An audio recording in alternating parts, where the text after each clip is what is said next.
Karibu katika MCL Matukio leo Alhamisi ya Julai 27 mwaka 2017. Jina langu naitwa Tumaini Msowoya.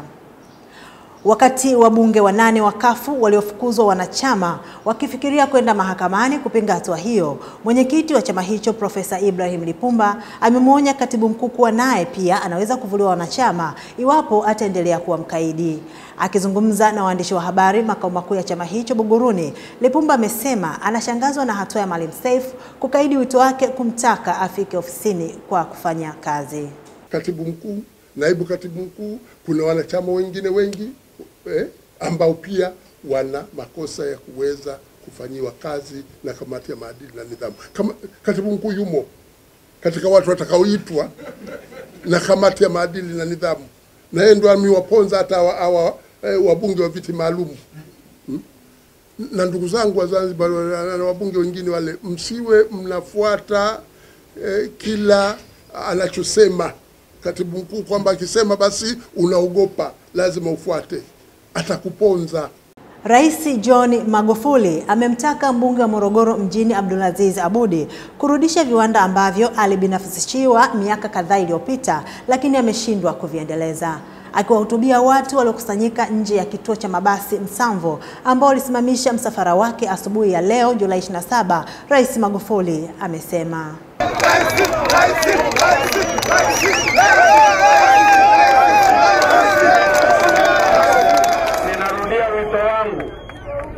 Narudia wito wangu niliokwisha kutoa hapo nyuma kwamba wenye viwanda wa Morogoro ambao wameshindwa kuviendesha hivi viwanda, na leo nataja akiwepo mbunge wa hapa wa CCM,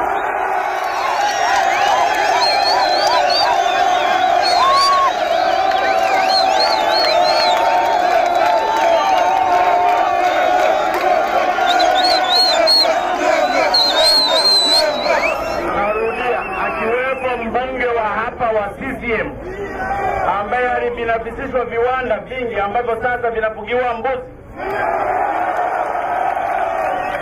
Kama ameshindwa kuviendesha, virudishe. Tuwape watu wengine, kwa sababu vijana hawa wanakosa ajira na wanahitaji ajira kwa ajili ya viwanda hivyo. Ninalizungumza kwa uwazi kwa sababu msema kweli ni mpenzi wa Mungu, na maendeleo hayana chama. Na mimi ninasimamia yote ya uhaki bila kujali chama. Uwe CCM, uwe Chadema, uwe kafu, ukifanya ya ovyo mimi nakutandika tu tena hadharani.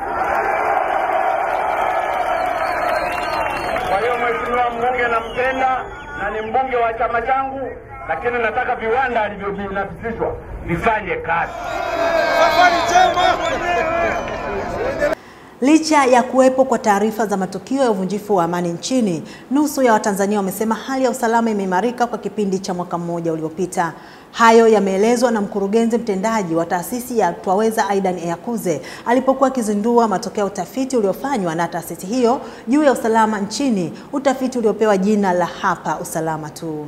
Tumeongea na watu 1805 mwezi wa 4 kuwauliza hali ya usalama, jinsi wanavyojisikia katika kaya zao, katika jamii zao, maeneo wanapoishi wao wenyewe.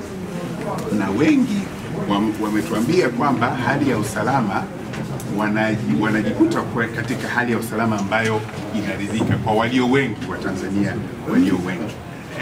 Nini haswa tatizo kubwa linalowatatiza wao kama wananchi? Na namba moja ni wizi. Asilimia 61 wa Tanzania wanasema wizi ndio tishio kubwa la usalama katika jamii yao.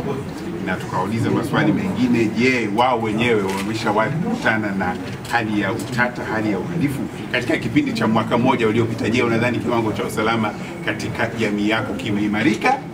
Na wengi, asilimia 53 wamesema ndio, hali ya usalama imeimarika, lakini asilimia 10 wa Tanzania wanasema hali ya usalama katika maeneo yao imeshuka. Na katika michezo, winga Simon Msuva amewaaga wachezaji wenzake aliocheza nao ndani ya klabu ya Yanga pamoja na benchi zima la ufundi. Tukio hilo limefanyika mara baada ya Yanga kumaliza mazoezi ya jioni waliofanya katika uwanja wa Uhuru jijini Dar es Salaam. Msuva amechezea Yanga kwa takriban misimu 6. Ameondoka usiku wa Julai 26 kwenda kujiunga na klabu mpya ya Al Jadida inayoshiriki ligi kuu nchini Morocco. Msuva ambaye kabla ya kujikita kwenye soka alikuwa dansa na alipita kituo cha kukuzia vipaji THT, alicheza staili tofauti kama kiduku na nyingine, na baada ya hapo alizunguka kwa kila mmoja akitoa mkono, na kwa wale aliokuwa ameshibana nao aliwakumbatia. Vitu vingi nitavimisi, nitawamisi washikaji, wachezaji wenzangu ambao nimeshirikiana nao vizuri, na mimi kule ninapoenda na nakutana na watu wapi. Lakini mimi kwa upande wangu nitazoea, kwa sababu kila kitu kinawezekana katika maisha ya mpira. Na katika maisha ya mpira mimi naamini lugha yetu ni moja. Kwa hiyo mimi naamini siwezi kuwa mgeni sana. Mwanzo nitakuwa mgeni, lakini naamini nitazoea na nitakuwa kama nilivyokuwa Yanga. Hadi hapo tumefika mwisho wa MCL Matukio kwa leo. Ili kupata habari hizi kwa undani, tafadhali wahi nakala za magazeti ya Mwananchi, Mwanaspoti na The Citizen hapo kesho. Tovuti na magazeti hayo na mitandao yake ya kijamii nayo yataendelea kukupa habari kemkem zinazojiri hapa nchini na nje ya nchi, bila kusahau kubonyeza kitufe cha subscribe chini ya video hii. Asante na kwaheri.